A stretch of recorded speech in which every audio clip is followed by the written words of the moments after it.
Maximum first నేనే చెప్తా, అప్పుడు నా గురించి వాళ్ళు ఏమైనా 4 విషయాలు మాట్లాడగలుగుతారు అన్నాడు. అంతకుముందు ఇంకో చక్కటి మాట అన్నాడు. పకర్మ వరకు పెట్టుకుంటున్న రోజుల్లో సుమేర్ ఏమన్నంటే మా అమ్మకి పాదాభివందనం చేసుకుంటా సార్ అన్నాడు. అంతగా అంతకన్నా గొప్ప విషయం ఏముంటుంది. కాబట్టి అది అందరికీ ఆదర్శప్రాయం కూడా. అసలు తల్లిదండ్రులు ఉండటమే అదృష్టం ఈ లోకంలో. అంతకన్నా అదృష్టం ఇంకోటి ఉండదు. ఎందుకంటే నాకెవరు లేరు, ఇద్దరు లేరు. పెద్ద దురదృష్టవంతులు నేను. కాబట్టి ఉండటమే పెద్ద అదృష్టం. కాబట్టి ఆ ఉండవాళ్ళని గౌరవించుకోవడం కూడా మంచి ఆలోచన. తర్వాత పెద్దలందరూ మీ అందరికీ వినే ఉంటారు. ప్రతి మనిషి, స్త్రీ పురుషులు ఎవరైనా సరే తన అవసాన దశలు ఇంకా 5-6 ఏళ్లకు మనం చనిపోతాం అనగానో, లేకుంటే 70-75 ఏళ్ల వయసు రాగానే వాళ్ళు ఊరికే బాధపడే విషయాలల్లో ఫస్ట్ వచ్చేది ఇదేనట. నేను మా అమ్మ నాయనలు ఇంకా మంచిగా చూసుకుంటే బాగుండు, నేను మా అమ్మ నాయనలు ఇంకా మంచిగా చూసుకుంటే బాగుండు అనుకుంటారట రోజుకు అనేక సార్లు. ప్రతి స్త్రీ పురుషుడు అది అనుభవైక వైద్యము. కాబట్టి అలాంటి అవకాశం, అవసరం, అలాంటి అవసాన దశ రాకముందే వాళ్ళకి రోజు సేవలు చేసుకోవడం. మా అమ్మ అంటుండేది, స్వర్గం ఎక్కడుందిరా ప్రభాకర్, అక్కడ వాళ్ళందరూ ఉండి మామిడి పండ్లు వాటి పండ్లు ఇస్తున్నారు, ఇక్కడ నువ్వు ఇన్ని మామిడి పండ్లు ఇంత మంచిగా అన్నం కూరలో పెడితే ఇదే స్వర్గం అనేది. కాబట్టి అలాంటి తల్లిని గౌరవించుకునేటటువంటి సత్సాంప్రదాయాన్ని కొనసాగిస్తున్నాడు. ఇది కొత్తదేం కాదు. మన మతంలో కూడా తల్లి పాదాల కిందనే భూమి, ఆ స్వర్గం ఉంది అని ముస్లిం మతం అంటుంది. ఇక జననీ జన్మభూమిశ్చ లేదా మాతృదేవో భవ మనందరికి తెలిసిందే. ఎక్కడ చూసినా తల్లిని కాదనేవాడెవడు. కాబట్టి ఇప్పుడు మాతృవందనం జరుగుతుంది. అమ్మగారిని వేదిక మీదకి వాళ్ళ బంధువులందరూ తీసుకురావాలి. మంచి మంగళ వాయిద్యాలు కూడా పెట్టుకుంటే మనం వాటి మధ్యన అమ్మగారికి పాఠ పూజ చేసుకుందాం ఇంతమంది పెద్దల భాషలో. దాని అమ్మ పాట పెడతా అన్నాడు, అదే పాట. నేను అదే అంటున్నాను, తల్లిదండ్రులు ఉండటమే గొప్ప అదృష్టం. వారిని పాద పూజ చేసుకోవడం ఇంకా గమ్మత్తైన విషయము, ఆచరణీయము.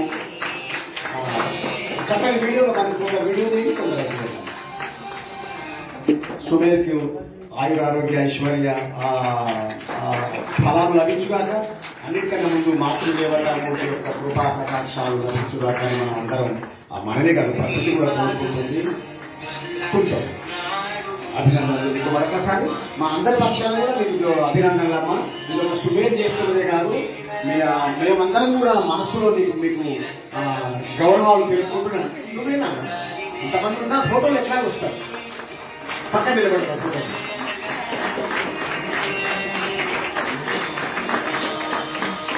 ఈ చక్కటి కార్యక్రమం ఇది మనందరికీ కూడా ఆచరణీయం, అనుసరణీయంగా భావిస్తూ తల్లికి మన విషయ పక్షాలను కూడా అభినందనలు తెలియజేసుకుంటూ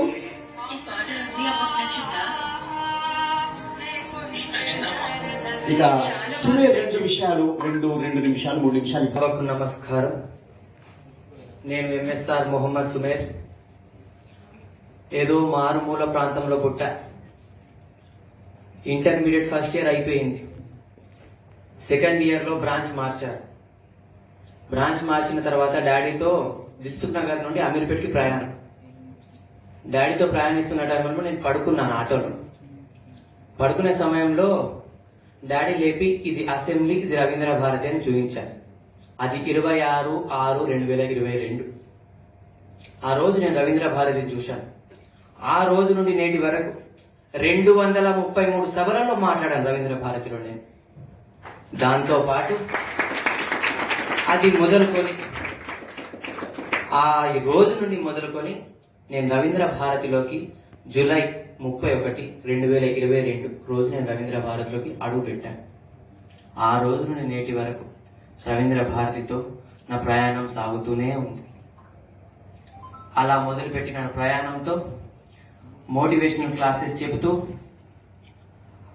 82 క్లాసెస్ తీసుకొని 14,000 మంది పైసలు స్టూడెంట్స్ ని మోటివేట్ చేస్తూ ఇన్స్టిట్యూషన్స్కి వెళ్ళి వాళ్ళకు జాబ్ కోసం ప్రిపేర్ అయ్యే వాళ్ళకి నా యొక్క టిప్స్, నా యొక్క గైడెన్స్ ఇస్తూ వాళ్ళకేమో వయసు 25, 26, నా వయసు కేవలం 18 ఆ రోజు. అయినా సరే వాళ్ళు ఎన్ని సార్ అన్నా సరే, సార్ నన్ను మీరు సార్ అనొద్దు, నేను మిమ్మల్ని సార్ అంటారు. నేను 23 మంది ఎస్ఐ రాసే వాళ్ళ ప్రిపరేషన్ కి నేను టిప్స్ అండ్ గైడెన్స్ ఇస్తే దాంట్లో నుండి 4 ఎస్ఐలు అయ్యారు. నేను అందరికి టిప్స్ అండ్ గైడెన్స్ ఇస్తే